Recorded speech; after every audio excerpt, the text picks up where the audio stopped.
Hey, what's shaking, Bacon? Hi. Wait, sorry, do that in the clear. I was starting from me saying hi to you. I love that even though we're trying to recreate a natural moment, we fuck it up already. And this is Gaytriarchs.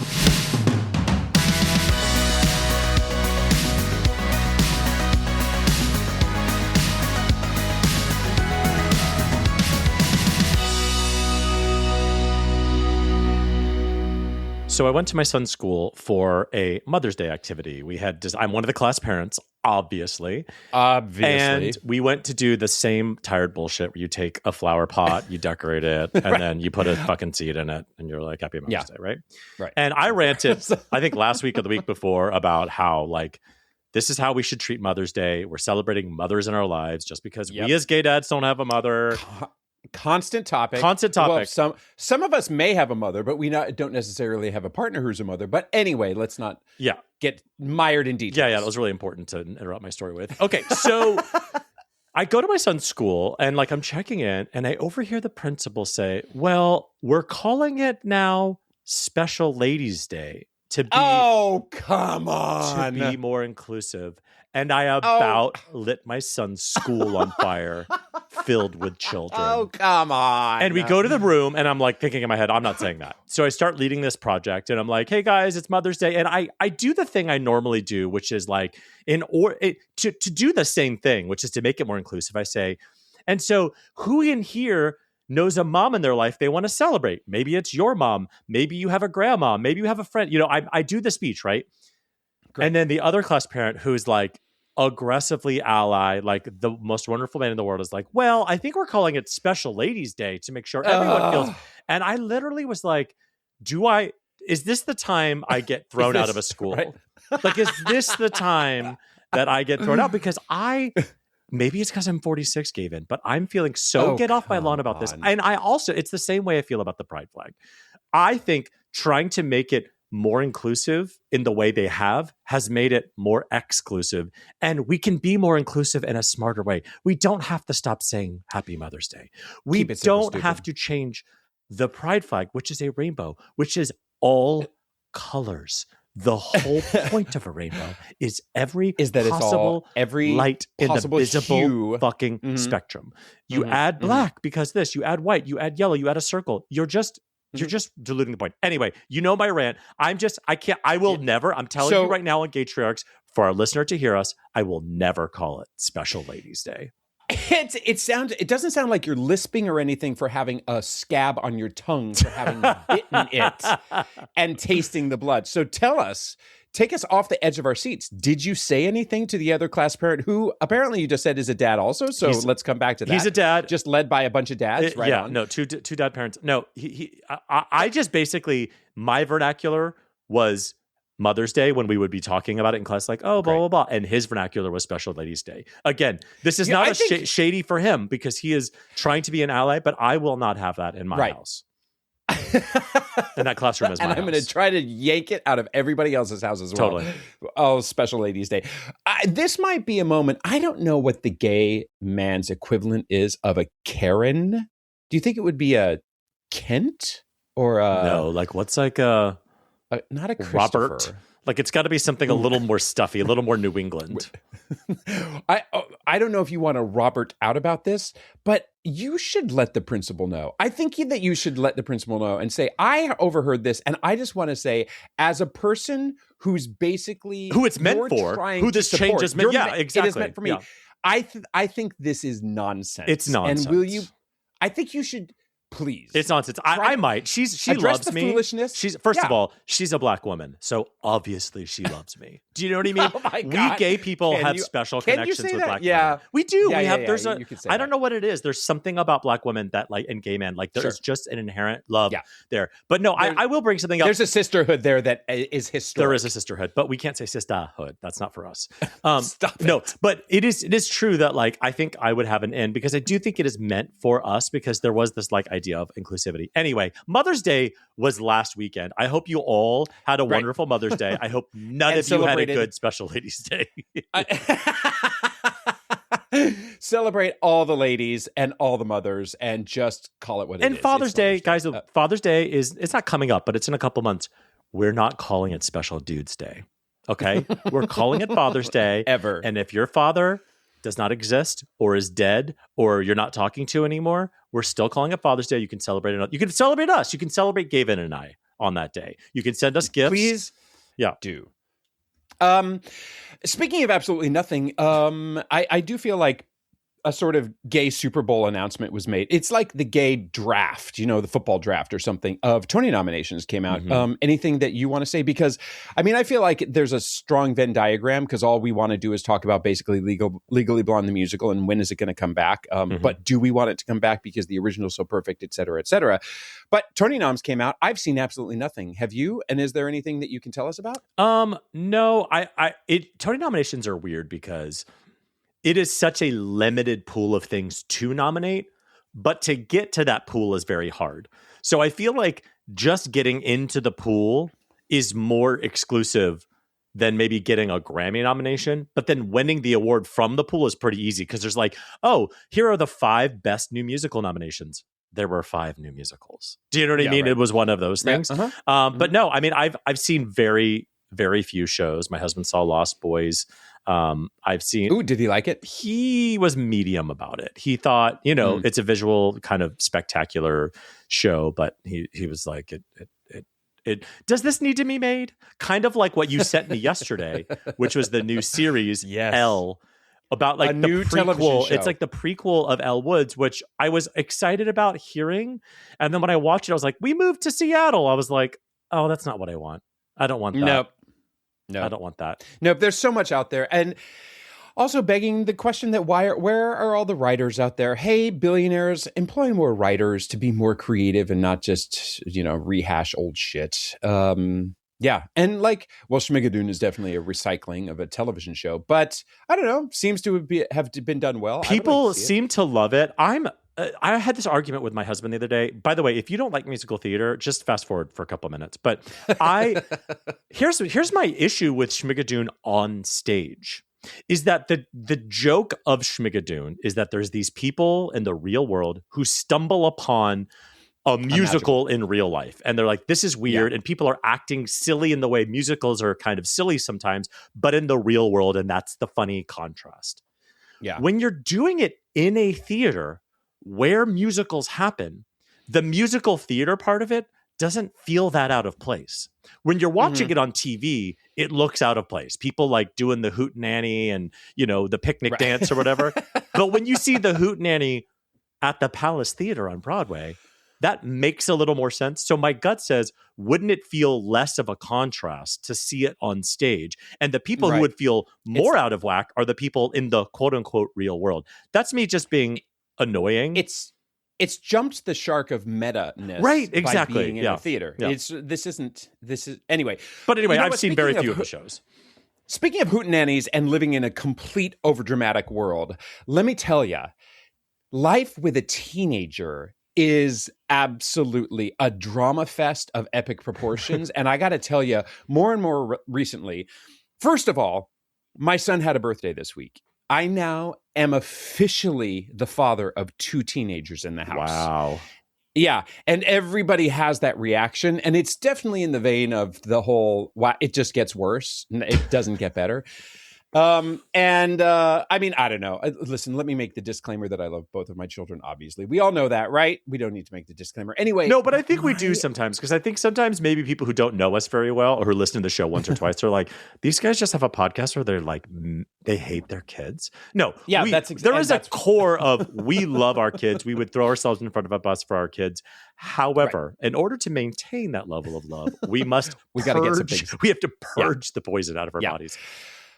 The level of absolute Linda Blair bipolarity, absolute night and day differences in a span of 3 seconds with my, in particular, daughter is so unbelievable. And I'm seeing it more and more and observing it. There can be times that I could be turning right making a right-hand turn. And before I make the turn, everything's lovely. And by the time I've made the right turn, I'm a demon and my daughter's screaming at me. Not exactly screaming, but there's just Dad, why do you have to be so annoying? Like, for instance, this morning I was driving her to school and I actually forgot my phone this morning, driving them to school, which made me feel very, very naked. And we have a rule that when I drive them to school, they can't be on their phones. Otherwise, just take the bus. If you want to stay on your phones, then take the bus. Anyway, I ask her, she's perfectly lovely. She's laughing about, oh my God, if I forgot my phone at school or forgot my phone at home, and I can't imagine being that. And ha, ha, ha, ha, ha. Wow, we just live in a phone world, right? And then I look back and she's on her phone. And I say, by the way, what are you doing? She's like, I'm trying to make my Dunkin' order, Dad. And I'm like, wait, who's going to Dunkin'? Why are you going to Dunkin'? I'm not going to Dunkin'. The context didn't matter. Suddenly she was screaming at me that I was telling her to get off her phone, which 9/10 of the time it's phone related. Did you tell her to order a small? That would have been really fucked up, right? Can you imagine? That's a callback for previous listener. Yeah. Sure is. Remember that time? I've been thinking about that episode where I told her to get a small, and she was so furious when you fat shamed her. You're like 3 pumps of caramel, babe. How about 1 of sugar-free vanilla? And the fact that it was so embarrassing that she walked into school with a small instead of a medium. But the more I think about it, even though it makes no logical sense whatsoever, in a teenager's view, I get it. Yeah. I get that. Oh, yeah. You were in the wrong like, in that situation. You're making them seem poor. Mm-hmm. They look poor to their friends because I, on principle, wanted to save 72 cents. And it's not about the money. It's about the just constant more. And also the mediumification of the world. Like, come on, why can't we all just normalize smalls again? Mm-hmm. Size queen. Mm-hmm. Anyway, wow, I don't know where that went, except that, yes, I'm terrible. Yes, I'm terrible. Yeah. I'm a terrible dad. And then just the other day, she's playing lacrosse, and I have not missed a single game. Well, my son is having a birthday party on Friday, and I am going to have to miss one of her games. And the guilt she gave me, Dad, you're never there. And I'm like, Are your eyeballs not open? I have been at every single one of your games.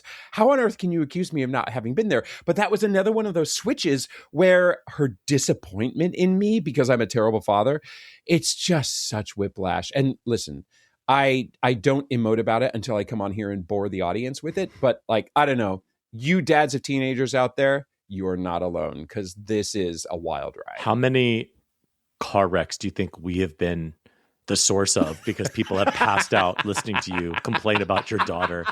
Like, you have lulled people to sleep with your rants, your circular talk about no. I am purposely, it's kind of like death when I think about teenagers, where I think about like, I know it's coming. I know my kids will turn into fucking giant assholes, and I will be so sad that the times when they were little and cute are gone. But I have to ignore that. I can't just constantly wait for it to come. It's like death. It's like, I know I'm going to die at like 116, like 116 years old. But I don't want to have to think about it all the time, because then I'm going to ruin the time I have left. No. Yeah. How is that time you have left these days? As an alive person, or as a father of children? As a barely functioning father of children. You know, I, as you know, am totally targeted by these like sappy, nostalgic, you're gonna miss it, my heart breaks, you'll never get your kids back, I wish I could hold my baby again. This algorithm of TikTok that is just meant to make me feel like total fucking garbage. Not because I'm a bad parent, because I'm gonna miss what I'm in now, and it's gonna, and all there is this black cloud of death in front of me. But I will say, I went out of town for work. I was in LA this past week, and this is maybe a time that I should announce that I'm quitting the show, because I have to tell you, I got to the airport from my house, so maybe 30 minutes after I left my children, and I was like, I miss my kids.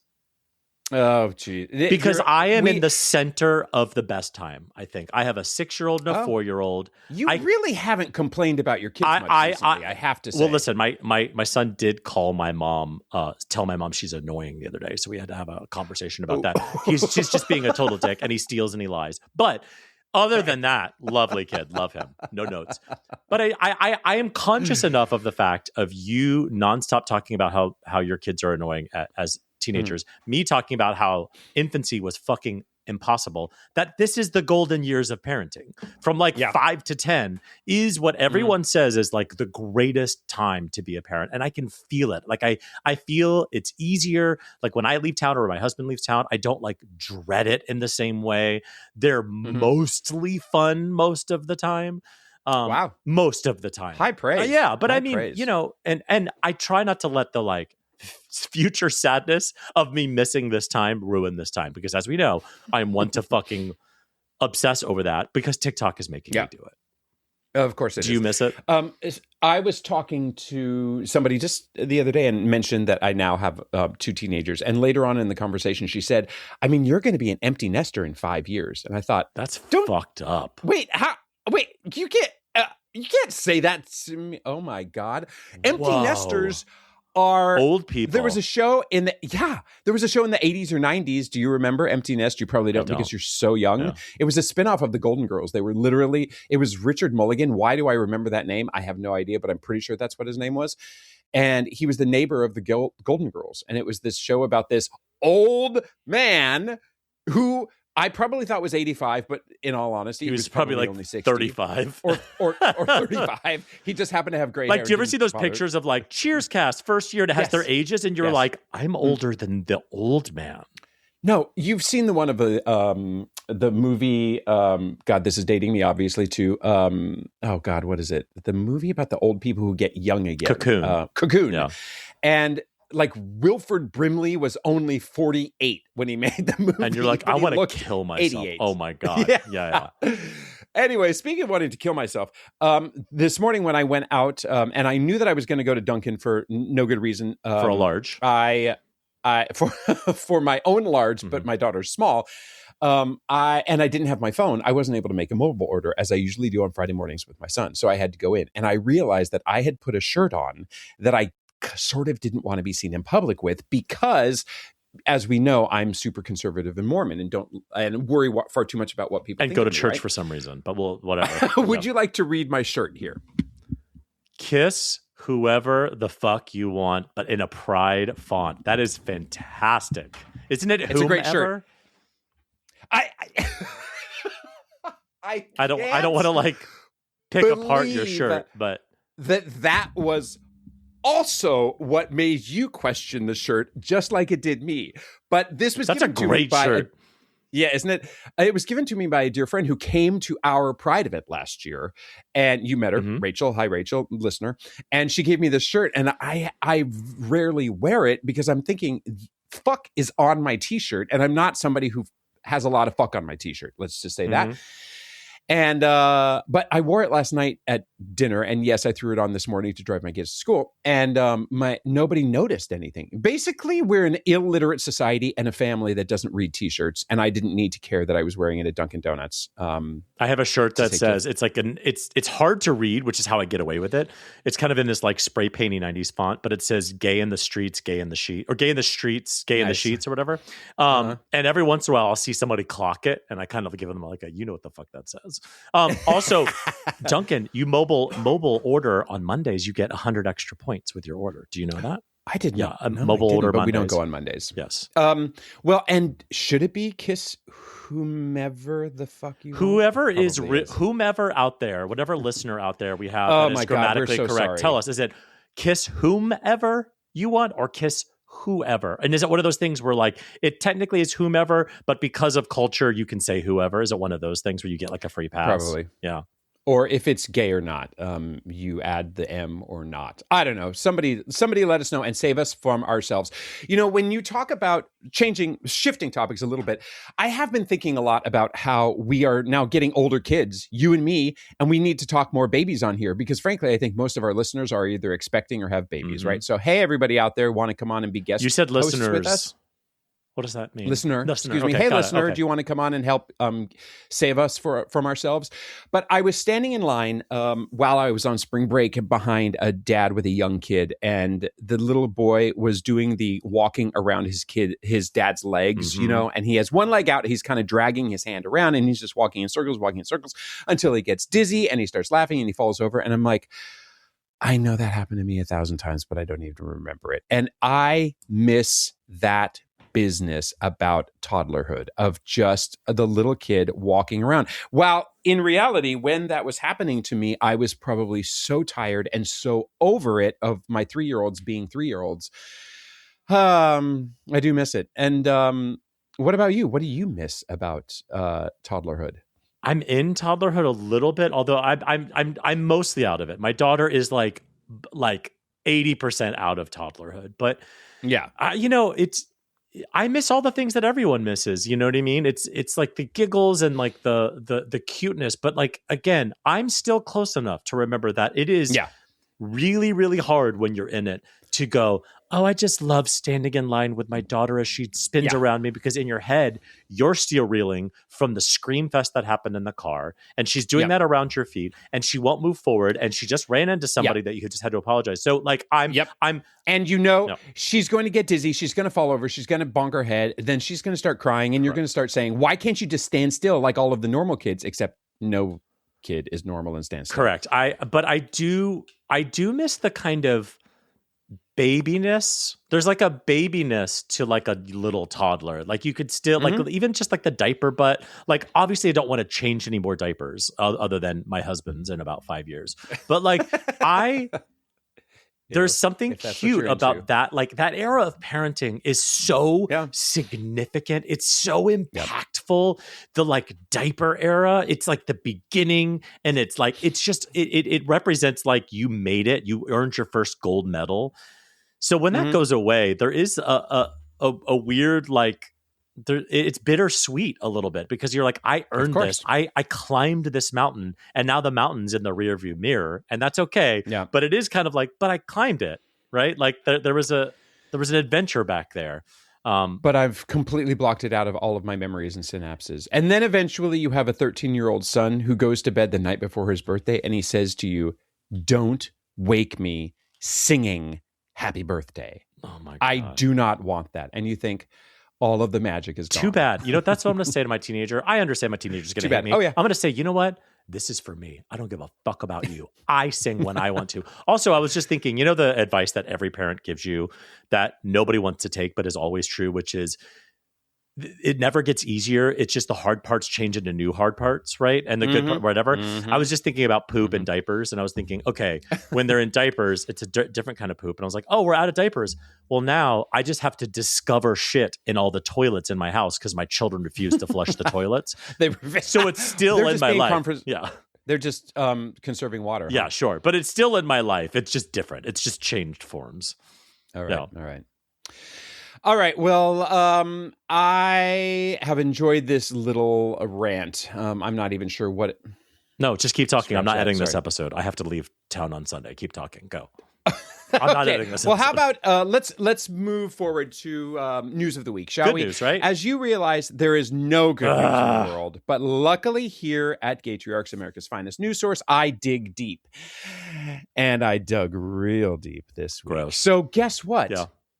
The first openly gay legislator in Indiana is a state senator. His name is J.D. Ford. And you might know that in politics this week, there were a lot of primaries across the country, particularly in Indiana, where a whole bunch of Republicans who actually stood up on principle against Donald Trump, and they didn't want to redistrict. Most of them got voted out, unfortunately, in their primary. But this guy, J.D. Ford, first openly gay legislator, he's a state senator, won his congressional primary. So he is officially going to be a congressional candidate. Now, the bad news is he's in a really red district. Yeah. And it's in fact like, I think Trump won it by 8 points. But hey, 2026 is a weird year, and maybe miracles can happen. So I think that's kind of cool that, hey, in a super red district, J.D. Ford is going to try to gay up Congress, and that would be fantastic. And shout out to the bear community. Right? I'm looking at pictures. Hot bear. Love it. I mean, totally hot bear. You're exactly right. Now, at the opposite spectrum of hot bears, we're going to have a crossover topic here. I was just doom scrolling and dumbing myself down by scrolling through Instagram and TikTok recently, and I saw a TikTok of the new mayor of Munich, 35-year-old physicist. So, hot nerd, except he's not a nerd at all. Shout out to all the nerds, obviously, out there. But This guy is definitely a twink, 35-year-old twink, leader of the Green Party, who won the mayoral race in Munich. And what caught my eye is how very adorably and aggressively he was kissing his partner, husband, boyfriend, when it was announced that he won. And it is just so sweet. And so Dominic Kraus is the first out mayor of Munich, Germany, a city that has a sordid past and has probably, frankly, had an awful lot of gay mayors, but because those Germans, I mean, come on. Yeah. But anyway, that also means that Dominic Kraus is absolutely our DILF of the week, not because he's a physicist, not because he's the mayor, and not because he's leading the Green Party to domination in Germany, hopefully, but because, let's face it, he's hot. Well, first of all, I historically am not. Twink is not usually my first search on Pornhub. Maybe when I was like in college, I was very into twinks, but like that is generally not my first search. However, this man is fucking gorgeous. This man is, really, and he is full twink. He's 35, but he is twink. Yeah. But I will say, the picture of him and his boyfriend kissing, I'm like, these are brother lovers. Like these are absolutely identical twins. They are blonde twinks. Those old school Aryan Nazi roots. They are alive and deep. Well. Luckily, he is of the Green Party now, and we would like to think that he's expunged all of the Nazism. But he's Dominic very Kraus, sexy, he is, and at least we know that he's at least over 30. So let's call him the DILF of the week, shall we? We shall. What else shall we do? Else? Was that the transition you were going for? More or less. Shall we move on to No, I'm not editing this. Gavin, this is it. This is like a live show. Okay. I think this is a thing. Ready? Because Smartlist just did a live show. We're going to do a live show someday. Let's imagine this is live. How are we going to get into our top 3 list? Speaking of Nazis, twinks, blondes, and mayors, let's move on to our top 3 list. Gaytriarchs top 3 list. 3, 2, 1. That was actually a great transition. Wow. This is my list. Oh, this is my list. It's my week. This is your list. Okay. Oh, I'm so glad you're absolutely not ready for it. Top three threes. So I was trying to feel like how could we get it juicy? Okay. So top 3 threes. For me, number 3, one of my favorite on-screen trios of all time, Harry Potter, Ron Weasley, and Hermione Granger. All right. They are the ultimate trio of magic, friendship, and courage. Number 2, solid second choice, a solid silver medal, the Chili's Triple Dipper. I love an appetizer sampler. They give you 3 of the best things they have. Chili's Triple Dipper. And number 1, I would be shocked if this is not a crossover, threesomes. Fantastic. Lots of fun. Somebody's always doing something. What about you? Well, you hope that. Yeah. You just don't want to be the one on the outside pretending that you're part of it. Listen, all threesomes become a twosome at some point, but you don't want it to just forever be hold the camera, right? You want to participate a little bit. Yeah. Absolutely. Yeah. All right. So for me, the first thing I was obviously thinking, how do I do this without just thinking about threesomes the entire time? So, but the way I thought about a threesome was my instinctual first threesome that I thought of was, for me, number 3, Jennifer, Brad, and Angelina. I think of them as a threesome all the time. Oh, a threesome. I think of them as a triangle, but which technically is a 3. No, I think that works. Okay. Great. Number 2 for me, Indiana Jones and the Last Crusade. Absolutely the best of the Indiana Jones trilogy, even though it's like 5 movies now. And for me, number 3, absolutely Indiana Jones and the Last Crusade. Also, top 5 best scores of all time. Listen, John Williams is in the 4 of those, but like that's a great film score. And then I think about what my partner and I used to talk about as the unholy trinity when we were still living in New York and young and child-free, which was you can either have an apartment, a job, or a boyfriend, but never all 3 of them. You always have 2, but not 3. And then we found each other and we had all 3. The unholy trinity, an apartment, a job, and a boyfriend. There you go. Gross. Those are my top 3s. Great. What's next week?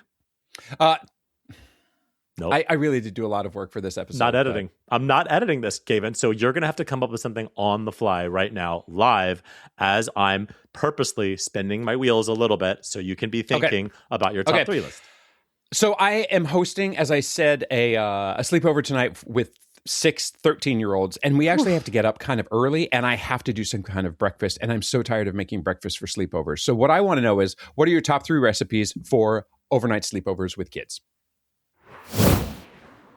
My something great this week is I was scrolling, and I found this woman who pointed out that in Minneapolis during the ICE raids that are probably still going on but aren't getting quite the attention that they used to, that there were women who were honey trapping ICE people.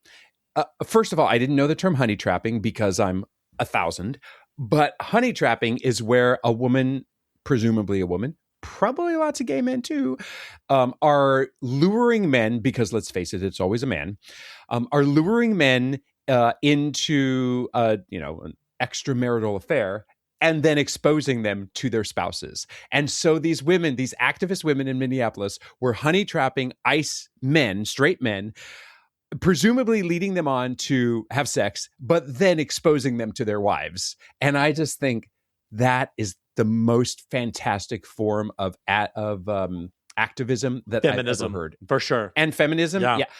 God bless the honey trappers of the dudes who deserve to be honey trapped. Fuck ICE. That is such a great, something great. It is so great. Everything you said. That seemed really insincere. Are you I honey-trapping mean me into it, something? because I saw the same article, or I somehow came across it in the zeitgeist, and I was just like, this is what I want for the world. I want people to take advantage of the evildoers' weaknesses and just exploit the shit out of them. My something great this week, I was in LA last week for a program that I work at, and it's called Cinestory, and I just want to plug them. I plugged them last year. I usually plug them every year I go, but it is a screenwriting fellowship for both TV writers and film writers. They have 2 retreats a year, and you submit your script, and if you win, or however they whittle it down, you get an opportunity to go to this retreat. It's in Idlewild, California. It's this gorgeous mountain town, about 3 hours from LA. And I get to go as a mentor for their TV retreat. And it's just so much fun. It is me with all of my friends, and we mentor these kids, and we do panels and workshops, but it's really just an excuse to get drunk in the woods and have a cabin and be away from your children, which is fantastic. Although sometimes people will bring their kids, like the mentors will bring their kids, and I was like, what are you even doing? If you miss them, missing them is one thing, bringing them is another. Yeah. So but it was just a blast. It's my favorite people in the world doing one of my favorite things. And so if you out there, listener, are a screenwriter either for television or film, and it's something you're interested in, please submit your script. I don't know anything beyond that. I don't get to choose the scripts, but maybe you'll get to be mentored by me, which sounds sad because you've heard a lot of bullshit, but I'm actually very good at it. So send a story retreat. That is my something great. And that is our show. If you have any comments, suggestions, or general compliments, you can email us at GaytriarchsPodcast@gmail.com. And whoops, I started reading the same bullet point. Or you can DM us on Instagram. We are at GaytriarchsPodcast. On the internet, David is at DavidFMBond everywhere, and Gavin is at Gavin Lodge on the Dunkin' Donuts app. Please follow Gaytriarchs. Follow us on your podcast platform of choice.